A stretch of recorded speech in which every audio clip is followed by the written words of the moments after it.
Citizens voice show में आप सबका स्वागत है। और सिटीजन्स वॉइस शो आपकी आवाज़ है, जनता की आवाज़ है, आवाम की आवाज़ है। इसलिए आप उसको सब्सक्राइब करिए, लाइक कीजिए और लोगों में भी शेयर कीजिए। नोटिफिकेशन का बटन ऑन कीजिए ताकि ज़्यादा से ज़्यादा इन्फॉर्मेशन और वीडियोस आप तक पहुंच सकें, जिनको आप शेयर कर सकें। आज हमारे साथ गिरीश जोशी जी, सीनियर जर्नलिस्ट, मौजूद हैं। बहुत बहुत स्वागत है गिरीश जोशी जी आपका। धन्यवाद। और जीएसटी को एक तरीके से बताया जा रहा है कि टैरिफ वॉर के चलते और बिहार इलेक्शंस के चलते जीएसटी रिडक्शन किया गया।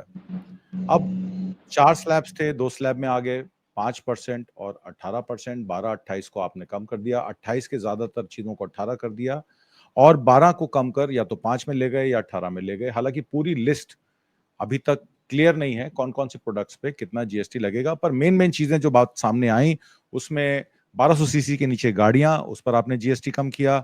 उसके बाद आपने जो है क्या नाम है, फार्मास्यूटिकल्स में Indian health and life insurance, उस पर आपने 0% कर दिया। हालांकि ये भी खबर आ रही है कि अब हेल्थ इंश्योरेंस कंपनीज 5% अपना प्रीमियम बढ़ाने जा रही हैं। आपने personal items, dairy items, agricultural tractors, drip irrigation sprinklers पे 5% टीडीएस कर दिया, जीएसटी कर दिया। अब इसमें ग्रोइंग इन्वेंट्री भी है। अब जिन लोगों पे गाड़ियां 28% पे खड़ी हैं, वो गाड़ियों को वो कैसे बेचेंगे, क्योंकि 1200 सीसी के नीचे गाड़ियों पे आपने जीएसटी कम कर दिया, तो इन्वेंट्री मैनेजमेंट पे भी एक प्रश्न चिन्ह खड़ा हो गया। जीएसटी रिफंड को लेकर भी बहुत सारे प्रोग्राम कल लोगों के आ रहे थे कि जीएसटी रिफंड कैसे मिलेगा, बहुत सारी चीजें उसमें आ रही हैं। तो विदेशी निर्यात और आयात पर क्या असर पड़ेगा इस जीएसटी का, और क्या हमारा इंपोर्ट बिल अब कम होगा या बढ़ेगा, या जीएसटी से कंजम्पशन बढ़ेगी, क्योंकि प्राइवेट इन्वेस्टमेंट के और पब्लिक इन्वेस्टमेंट के सारे रास्ते बंद हो चुके हैं। पब्लिक इन्वेस्टमेंट कर नहीं सकते, फिस्कल डेफिसिट बढ़ जाएगा। प्राइवेट इन्वेस्टमेंट आ नहीं रही है कि लोगों को रिस्क लग रहा है। तो कंजम्पशन बढ़ाने के लिए ये जीएसटी कम किया गया है, कितना कारगर साबित होगा और विदेश नीति के हिसाब से क्या इस पे असर पड़ेगा? Girish Joshi ji. Atmajit ji, basically it's a mix bundle. आप देखिए, बिहार इलेक्शंस भी तो करना था, क्योंकि लाल किले से जब पीएम ने बोल दिया तो वो ऑब्वियस था कि that had some political angle into it.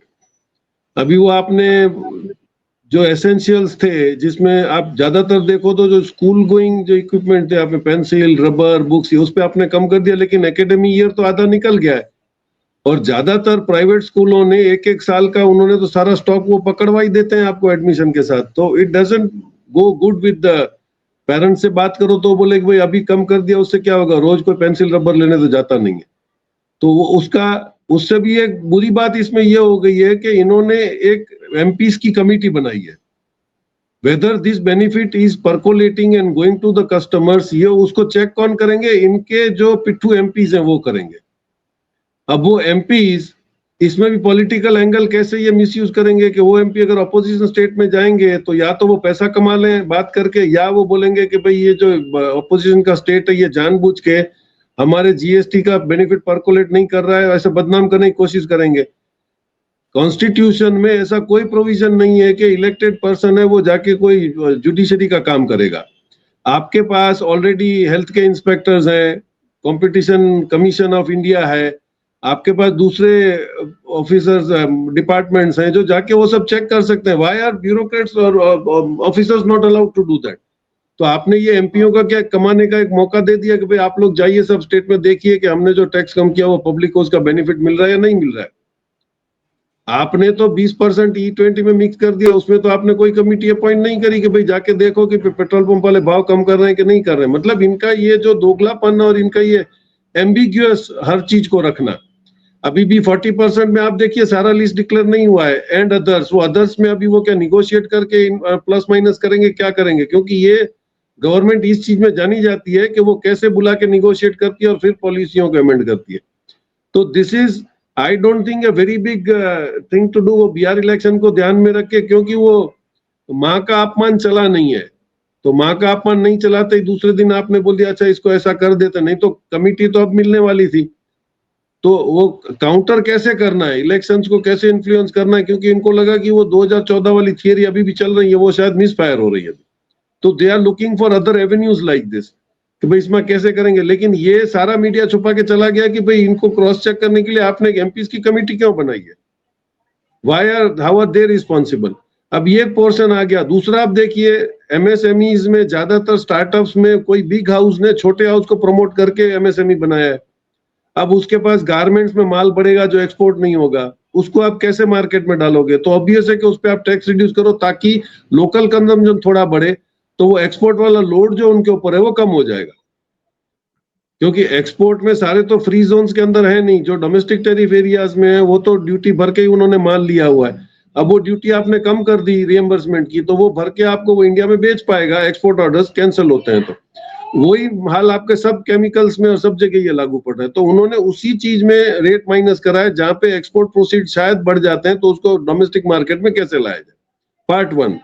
अब पार्ट 2 में आप देखिएगा तो अभी हम एक साथ बात कर सकते हैं, हम लोग उस पर डिस्कस करें कि आपने सडनली 40% के अंदर आपने कोल्ड ड्रिंक्स कैसे डाल दिए, कार्बोनेटेड ड्रिंक्स को और पैकेज फूड को आपने 40% में क्यों लिया, और वो आपने धड़ल्ले से पहले बताया। दूसरी 40% की आइटम्स अभी क्लियर नहीं है। अभी इसमें आप देखिए, this is a game of also answering the Trump tariff. मैं ऐसे मान रहा हूं कि आपने सबसे ज्यादा हिट किया है, that is Coca Cola and Pepsi. Coca Cola और पेप्सी 8,400 करोड़ की जो प्रॉफिट की जो मार्केट है, वो 90% ये दो कंपनियां कंट्रोल करती हैं आपकी कार्बोनेटेड ड्रिंक्स में। 60% is Coca Cola, 30% is Pepsi. और पेप्सी के उसके साथ पैकेजिंग यूनिट्स भी चलते हैं, वो पैकेट फूड्स भी दे रहे हैं।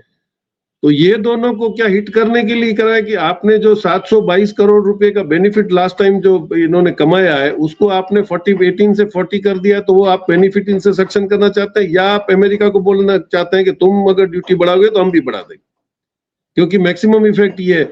अब इसमें गेम आज से नहीं पहले से चल रही है। 1949 से 77 तक कोको कोला ने इस मार्केट पे पूरा कब्जा करके रखा हुआ था। 77 में मोरारजी देसाई आने के बाद उन्होंने फेरा लागू करा, फॉरेन एक्सचेंज रेमिटेंस जो रेगुलेशन था। अब उसमें इनको नहीं जमने लगा, क्योंकि they did not want to dilute their stake in India. तो और कोई कंपनी लेना नहीं चाहती, तो ये चले गए यहाँ से। 91 में लिबरलाइजेशन के बाद सबसे पहले ये कंपनी आती है, और इसने बहुत ज्यादा एडवर्टाइजमेंट करके it tried to capture the maximum, क्योंकि यहाँ पे वैक्यूम था उस टाइम पे। बीच में वैक्यूम करने के लिए एक छोटी सी कंपनी, प्योर ड्रिंक ग्रुप था एक, उसने ये शुरू करा था कैंपा कोला के नाम से। अब वो कैंपो कोला तो जैसे ही कोको कोला वापस आया तो वो बिल्कुल गुम हो गए। अब रिसेंटली आप देखिए 22 में 20-22 करोड़ में रिलायंस कंपनी उसको ले लेती है कैंपा कोला को। और कैंपा कोला क्योंकि कॉम्पीट नहीं कर पाएगा, तो न्यू इन द मार्केट, तो उन्होंने बहुत अच्छे से कर लिया कि Reliance group went to the anti American countries. उन्होंने पूरे गल्फ में जैसे कतार, बहरीन, इधर उन्होंने बहुत अच्छे से मार्केटिंग करा। They are doing very good business in Campa Cola. तो अभी आप देखिए कि उनको अगर वापस आना है, तो क्या कोको कोला पे प्राइस वॉर के लिए प्रेशर किया जा रहा है, या ट्रम्प पे टैरिफ के लिए आप रेसिप्रोकेटिंग आइटम दिखा रहे हो कि हम भी कर सकते हैं? There is something fishy in this. तो अभी आप देखिए कि कम से कम 3,400 जो आउटलेट्स हैं, उसमें अगर रिलायंस कोको कोला को बैन कर देता है। अभी आप देखिए एक इंस्टीट्यूट है पंजाब की, लवली प्रोफेशनल यूनिवर्सिटी, उसने कल ऑर्डर कर दिया कि हम कोको कोला हमारे प्रीमाइसेस में नहीं बेचेंगे। So there is some movement there.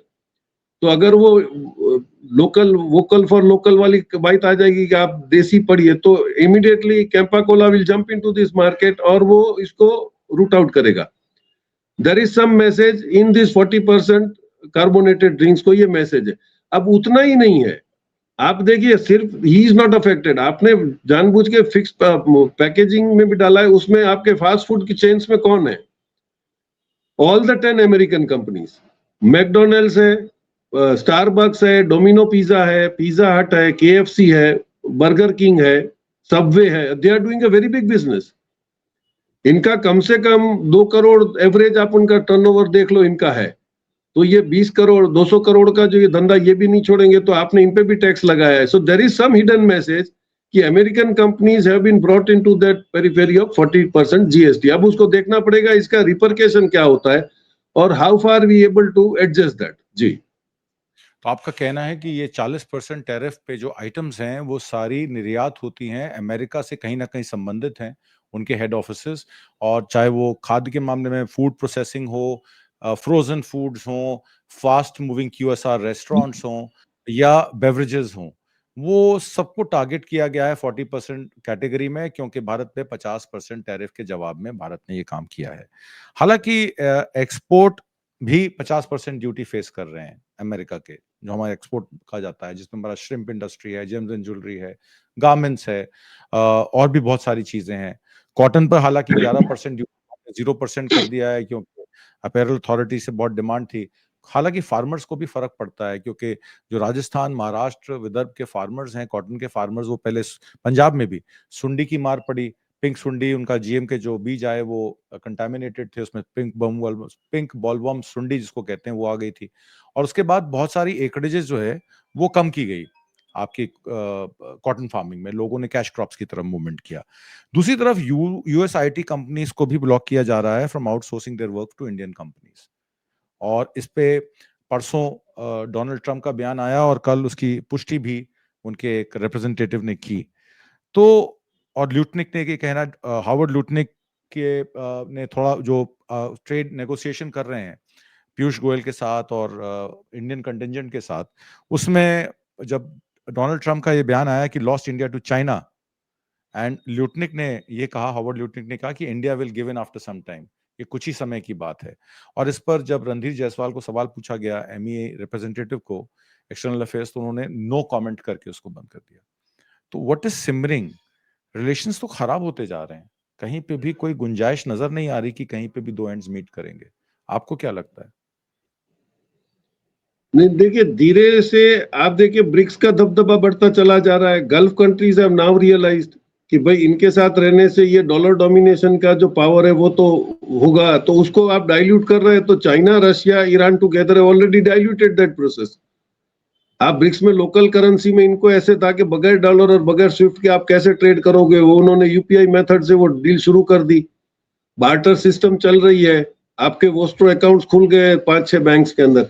तो ये जो ईस्ट टू डू बिजनेस आप एक्सपोर्ट्स के अंदर ला रहे हो, उसमें वैसे भी आप पूरा सिनेरियो देखिएगा तो we are not 100% dependent on American या एक्सपोर्ट इनकम।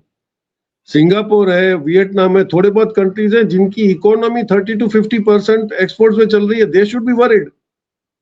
हमारी तो वैसे इकोनॉमी सेल्फ सस्टेनिंग है। 140 करोड़ आदमी खाएंगे पिएंगे, उनकी तो इकोनॉमी वैसे भी रूटीन में चलेगी। 65 to 70% तो हमारी इकोनॉमी को आप माइनस कर दो, वो सेल्फ सस्टेनिंग इंडिया में चलती रहेगी। बाकी जो 25-30% जो बढ़ता है, उसमें भी 17% यूएसए के साथ हमारा डील है।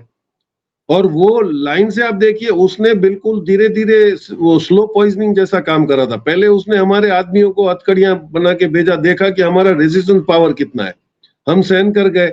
उसके बाद हमने कोई उसमें झुकाव नहीं दिया, ड्यूटीज में हमने कोई उसको जॉब नहीं दिया। Then he comes to step wise to all the things. फिर उसने धीरे से रह के कुछ आइटम पे ड्यूटी लगाई, फिर निगोशिएट किया, फिर थोड़े दिन उसने एक्सटेंड करा। ये सबकी पेशेंस टेस्ट कर रहा था। लेकिन अनफॉर्चुनेट पार्ट ये कि दुनिया में किसी भी कंट्री ने उसको झुक के दिया ही नहीं। उसका रीजन था कि चाइना ने साइलेंटली अफ्रीका को बोल्ड कर दिया था, वियतनाम में और उधर भी उसने अपना दबदबा दिखा दिया था कि भाई आपको अगर ऑल्टरनेट मार्केट ढूंढनी होगी तो मैं बैठा हूं। और ये अभी भी, क्योंकि सोशल मीडिया का कंट्रोल इनके पास है। आप देखिए एक बड़ा चेंजेस आ रहा है कि अफ्रीका ने, जब क्रोम बिक रहा था, क्रोम ने अपने आप को सेल करने, क्योंकि क्रोम ने काफी डेटा कलेक्ट कर लिया था और उसका मिसयूज की चिल्लाचिल्ली शुरू हो गई थी दुनिया में कि Chrome is selling the data. इन्होंने बोल दिया हम क्रोम बेच देते हैं। क्रोम बेचने के साथ ही उधर कोर्ट में ये केस हो गया कि भाई आप बेचोगे ऐसे नहीं। हर कंट्री ने बोल दिया कि सर्वर अगर हमारे देश में लगाओगे then we will allow you to work. अब गूगल भी टेंशन में, क्योंकि सर्वर अगर आपके पास आ गया तो दैट विल बी फिल्टर्ड। और अफ्रीका ने दलाल से बोल दिया कि आपको अगर यहाँ काम करना है तो सर्वर हमारे यहाँ रहेगा और हम लोग इसको फिल्टर करेंगे, ताकि ऐसा नहीं हो कि आप जो सोशल इंजीनियरिंग करके आप आदमियों का दिमाग खराब करते हो गलत मैसेज को पुश करके, उसको हम लोग कंट्रोल करेंगे। तो अफ्रीका में इतने साल से जो आप कर रहे थे कि गलत एडवर्टीजमेंट के, यहाँ पे क्राइम बहुत ज्यादा है, आदमी क्रिमिनल्स है, ये वो, अब वो पब्लिक जाके देख रही कि ऐसा है नहीं। लोग वहां जाके धंधा कर रहे हैं, वो बहुत खुश हैं कि भाई यहाँ पे तो बिल्कुल क्राइम नहीं है, करप्शन भी बहुत ज्यादा नहीं है। तो इन्होंने जो पॉइंट्स बताए थे वो नेगेटिवेट क्यों हो रहे हैं? क्योंकि अब ये आपका सोशल मीडिया वहां से कंट्रोल होने लग गया है।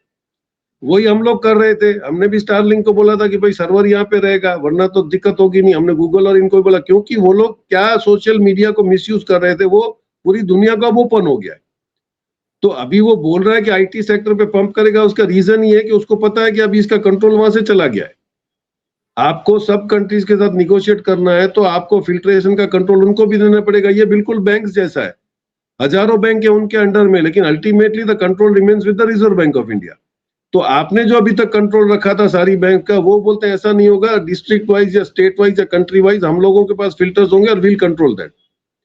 क्योंकि अफ्रीका में वेरियस कॉन्टिनेंट, मतलब जितने भी कंट्रीज है सबका अपना कल्चर अलग है, भाषा अलग है, वो जो मिसमैच है उसको कंट्रोल करना है तो अफ्रीका ही कर पाएगा। तो now here comes the catch कि आपकी अमेरिकन कंपनी जो अभी तक डोमिनेट कर रही थी, एआई का भी टेंशन है कि उसने जो कलेक्ट करा था गूगल ने, वो आपको सर्च करके आपको पॉइंट देता था। अभी ये बड़ा अलग उला हो गया कि भाई आपका तो व्हाट्सएप या डीप सीक है या A1 है, ये तो बाकायदा आपको ढूंढ के पूरा स्टोरी दे देते। तो हो क्या रहा है कि इनकी इनकम यूट्यूब से कम होने लगी। आप पहले सर्च करते थे तो आपको लिंक आता था, आप ढूंढते थे। अब लोग डायरेक्ट ग्रुप से और इससे जवाब भी मांग लेते हैं और उनको चाहिए तो वो रेफरेंस लेते हैं। तो बहुत ही ज्यादा यूट्यूबर्स की भी कमाई वहां पे कम होने लगी है। तो नाउ दे आर थिंकिंग कि या तो आप लोकल पोर्टल दे दो, तो वहां पे अगर लोकल के हिसाब से कुछ सिस्टम हो जाए तो ड्रास्टिक चेंज उनके वहां भी आ रहे हैं। उनकी मोनोपोली जो थी सोशल मीडिया में वो भी कम हो रही है, इंटरनेट पे उनकी कम हो रही है। आज आप देखिए नेपाल ने आपका ट्विटर, फेसबुक और यूट्यूब, नेपाल जैसे देश ने बैन कर दिया सडनली। क्यों? उसको मालूम है कि कुछ मुहिम चल रही है फिर यहाँ पे रेजिम चेंज की। और अभी हर कंट्री इस बात से अलर्ट हो गया कि जैसे ही आपके कुछ मैसेज वहां पे पुश होने लगते हैं, कंट्री नोज के कुछ गड़बड़ हो रही है और उसमें वो उनकी मास्टरी है। तो आफ्टर दिस कमिंग इनटू, और पहले ये था कि अगर गूगल और ये सब हट गए तो हम करेंगे क्या, you have gotten very powerful alternative of Chinese Baidu there. और चाइनीज बाइडू ने अपनी एफिशिएंसी दिखा दी कि भाई ईरान ने पूरी वॉर उनकी सैटेलाइट्स और बाइडू के मैप्स में लड़ ली और वो ज्यादा एक्यूरेट थी गूगल से। तो दे हैव ऑलरेडी प्रूव्ड कि अगर यहाँ से अमेरिका का दबदबा हट भी जाता है तो you have now got an alternative as China doing it. Russia पे आपने सैंक्शन लगाए, कोरिया पे सैंक्शन लगाया, और अभी now message is loud and clear after SCO कि भाई सारे लोग जाके इधर इनके ब्रिक्स के साथ मिल रहे हैं। तो अमेरिका और भी स्क्वीज करने की कोशिश करेगा। अभी ट्रंप दोनों जवाब दे रहा है प्रेस कॉन्फ्रेंस में कि नहीं, मेरा तो मोदी जी से बहुत अच्छा दोस्ती है, 1-to-1 है, he is a very good prime minister. अब वो blow hot blow cold play कर रहा है। वो देख रहा है, अभी भी उसकी एटीट्यूड एक ही है कि ब्रिक्स में से कैसे इंडिया को तोड़ा जाए ताकि ब्रिक्स को कमजोर किया जाए। उसने अपने मुंह पे बोल दिया था ये देखने के लिए कि ब्रिक्स इज डेड। हमारे पीएम में हिम्मत होनी चाहिए थी कि भाई आप गलत स्टेटमेंट मत करो। आपने किस बेस पे बोल दिया? अगर ब्रिक्स अगर डेड हो गया है और आपने बोल दिया कि India is a dead economy, तो फिर press should have question him कि तुम्हारे ये 11-11 ट्रिलियन की कंपनियां, 34 ट्रिलियन की मिलके ये ब्लैक रॉक, ब्लैकस्टोन और ये इंडिया में जाके इन्वेस्ट क्यों कर रहे हैं? अगर डेड इकोनॉमी है, you should have gone to China, you should have gone to Vietnam, you should have gone to Hong Kong. तो आपको कमाना भी है, 140 करोड़ की सबसे बड़ी कंज्यूमर मार्केट को आपको हाथ भी देना है, क्योंकि ऑल्टरनेटिव मार्केट आपकी अफ्रीका की माइनस हो रही है। Now Africans are not believing you. अभी उन्होंने अपनी सेल्फ सस्टेनिंग इकोनॉमी खड़ी करी है तो आपका रिसोर्सेज बंद हो गया, आपका गोल्ड बंद हो गया, आपका ऑयल बंद हो रहा है, आपके रेयर अर्थ मटेरियल्स बंद हो रहे हैं। तो you are now in to fix. आपने सबसे रिलेशंस खराब कर लिए। कनाडा भी अभी आपको उतना आउटराइट हेल्प नहीं करेगा। आप देखिए धीरे से रह के यूरोपियन यूनियन और ये लोग भी अलग हो रहे हैं। सब अपने ट्रेजरी बॉन्ड भी वापस ले रहे हैं, क्योंकि अभी उनको भरोसा नहीं है कि डॉलर कब तक टिका रहेगा। और सबसे बड़ी बात ये, इकोनॉमिक्स का जो हमको ये कथा सुना रहा है वो खुद 36 ट्रिलियन के डेब्ट में बैठा है।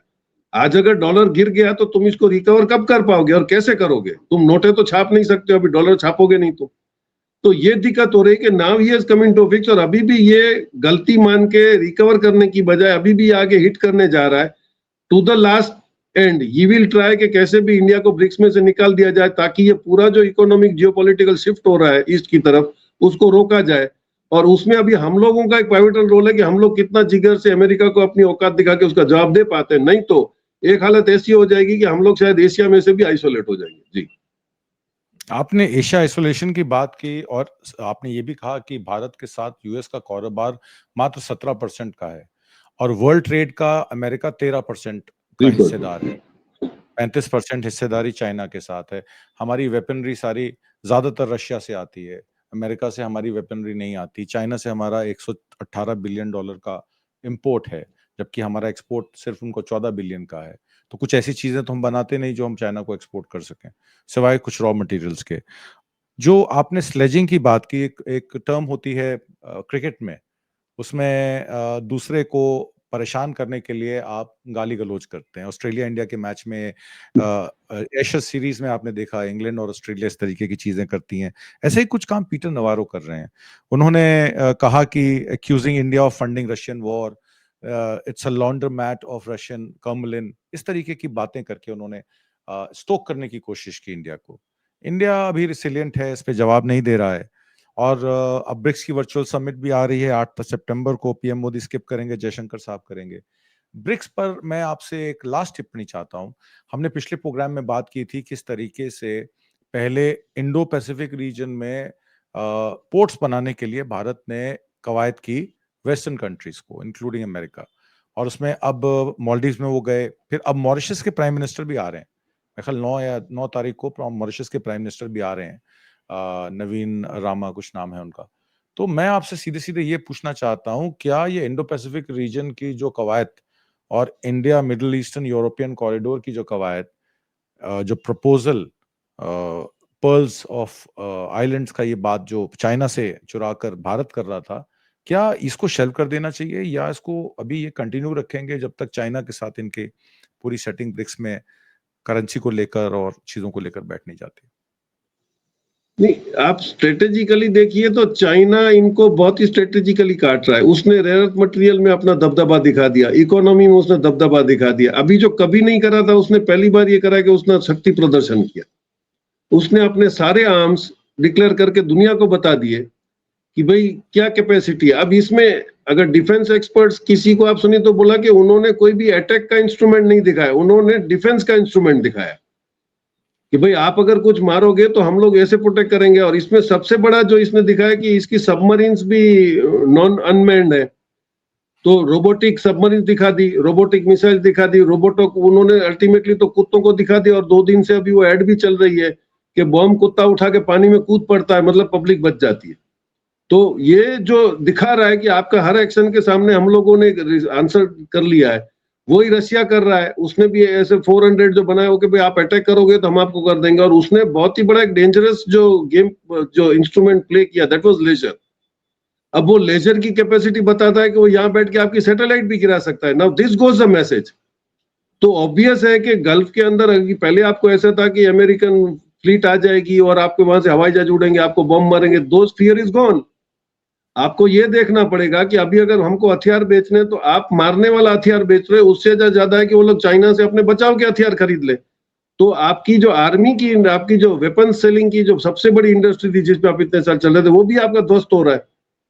क्योंकि आप तो सिर्फ मारने की बात कर रहे हो, वहां पे बचाने की बात कर रहे हो, तो ऑब्वियस है कि आदमी अपने आप को प्रोटेक्शन का पहले सामान लेगा, हालांकि माने, क्योंकि सबको युद्ध करने का शौक नहीं है।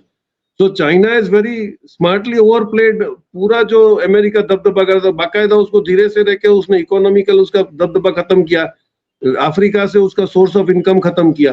तो अभी भी अगर आपको स्ट्रेटेजी समझ में नहीं आ रही, अगर आपका दुश्मन भी पावरफुल है, तो एक बार आपको एग्री करना पड़ेगा कि हाँ पावरफुल है, उससे झगड़ा करके आप अपना नुकसान करवा लोगे।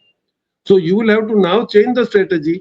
अभी गल्फ कंट्रीज पूरा आप देखिए 42 countries are now ready to join BRICS. क्यों? उन्होंने देख लिया कि भाई अगर आपको माल चाहिए, रशिया, चाइना, और सबसे बड़ा चाइना ने पहले ही काम किया था कि आप अगर समुद्र में दबदबा करते थे तो कब करोगे? जब उसको जरूरत पड़ेगी।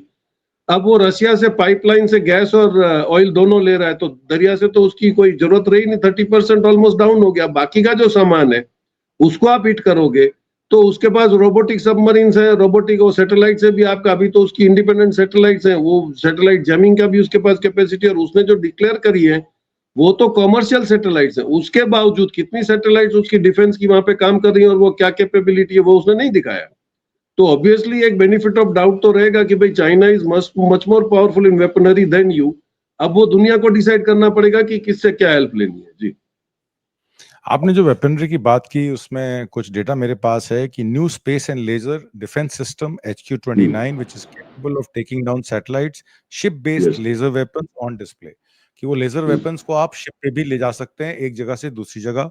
हाइपरसोनिक मिसाइल्स के नए models, intercontinental ballistic missiles ICBMs including DF-16 and upgraded DF-5C, land sea and air launch nuclear missiles, Jingli 1 air launched nuclear missile, मतलब एयर से भी आप उन न्यूक्लियर मिसाइल्स को लॉन्च कर सकते हैं, जरूर नहीं है जमीन से भी लॉन्च करने पड़े। New generation of carrier killers anti ship missiles like the YJ-21 reshaping maritime, JG loyal wingman UCAVs, वो हाईलाइट था क्योंकि उसको डिजाइन किया गया है to fly alongside crewed aircraft, तो आपके जो क्रू Yes. एयरक्राफ्ट है उसके साथ अलोंगसाइड फ्लाई करने के लिए। New under water drones AJ0002 long tube shaped craft, new career based fighter jets like J-15D and J-35। J-15 और PL-15 का तो हमने मिसाइल का देख लिया जब भारत ऑपरेशन सिंदूर हुआ। Next generation battle tanks type 99B and new fourth generation type 100 with advance protection system, ये सब चीजें डिस्प्ले पे थी। तो विक्ट्री डे परेड में मोदी साहब नहीं पहुंचे क्योंकि उनको जापान जाना था, और फिर जब वो चीन पहुंचे तो उसमें फिर आपके रशिया के प्रेसिडेंट और आपके पाकिस्तान के शहबाज शरीफ और आपके किम जॉन क्यों, आपके कोरिया के प्रेसिडेंट वहां थे। तो भारत अगर विक्ट्री डे परेड में होता तो शायद इन वेपन्स को देखकर उसका मोदी जी का कुछ मन बदलता, वो सोचते कि भाई चाइना इतना एडवांस है, हम अपनी प्रोटेक्शन कर लें, बाकी काम तो होते रहेंगे। आज की परिचर्चा में भाग लेने के लिए और बहुत सारी महत्वपूर्ण जानकारियां देने के लिए गिरीश जोशी जी, धन्यवाद। Thank you. जय हिंद।